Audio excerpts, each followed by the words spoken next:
Hi, welcome to Mark D. Maker. My name is Mark Taylor. Today, I'm working on a backdrop for photographs for my thumbnails, for my YouTube channel, and for the photographs that go on Instagram. Now, there's a couple of things to think about when you're working with pallet wood. Where did the pallet come from? What was stored on it?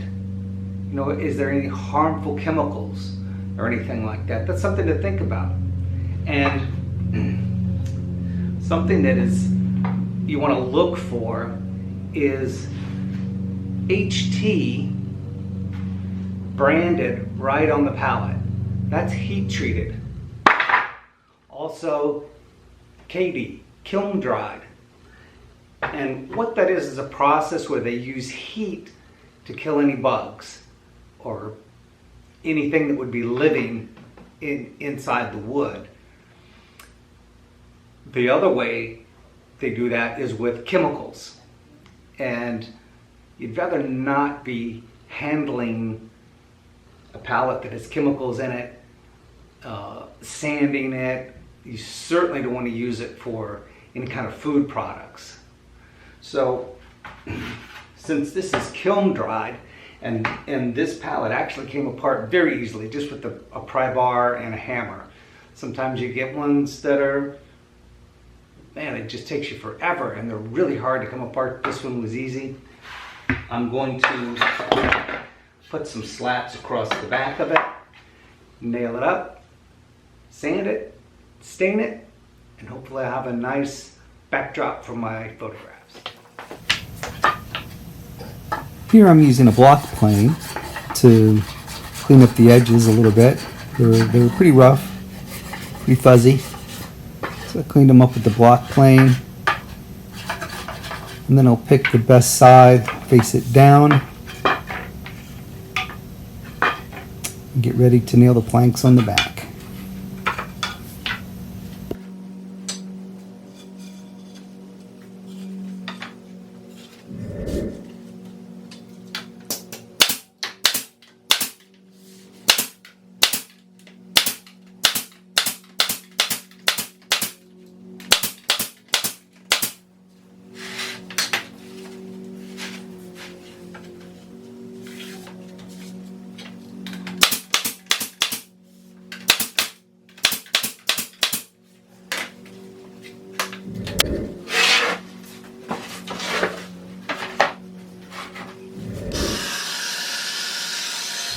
I used an 80 grit sleeve on the restorer here to take off this first layer of rough wood and dirt.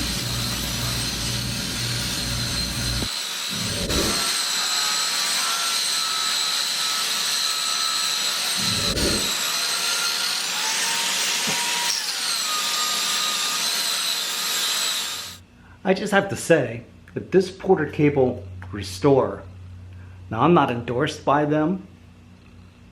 I paid for this myself, but what a great tool. With the proper connection here, there's no dust. I removed a lot of wood. Got that old gray color off. Some areas even had dirt and stains. This thing took care of it in no time at all. So great tool.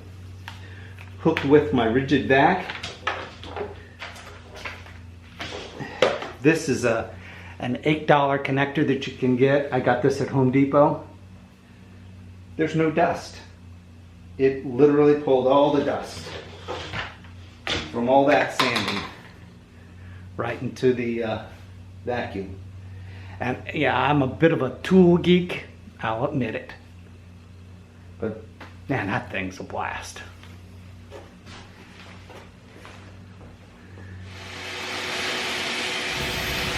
Just finishing up with a little fine sanding here, about 120 grit. And not spending too much time with it. So this is the same process I used to make this sign. And I've actually used parts of this sign as a backdrop for some of my carvings on Instagram.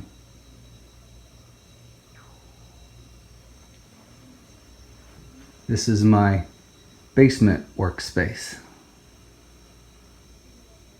I also use the very same process to make this shelf. These wooden shelves are installed with pocket holes. I put the pocket hole slots on the top and just filled them in with spackling and painted right over top of them. And I also did this one out of pallet wood, and my mother-in-law did a little painting on it.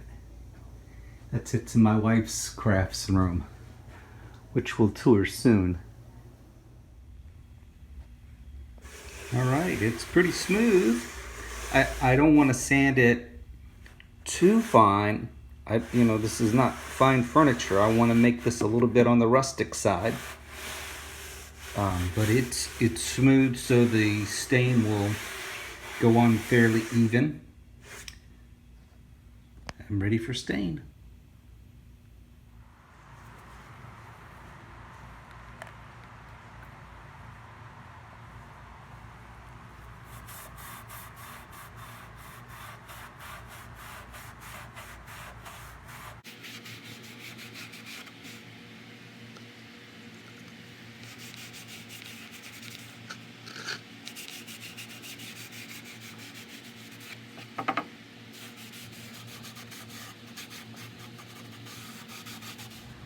Alright, it came out pretty good. It's stained. And what I used is, I didn't have enough stain, so I thinned it out with paint thinner. And that helped it to be thinner, not go on as dark. I definitely don't have to wipe anything off. It completely soaked in. I'm happy with the result. So this is how I'll use this backdrop to help complement a piece of art that I'm trying to photograph.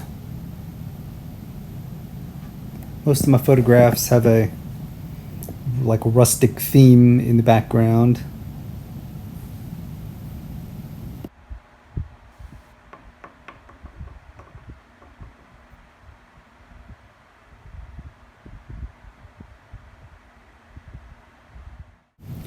This is my daughter's cat, Bruno. They're over for a visit.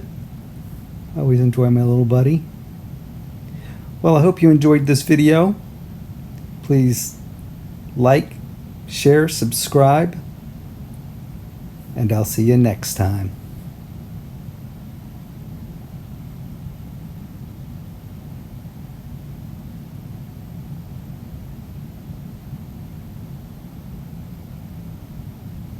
He's so cute.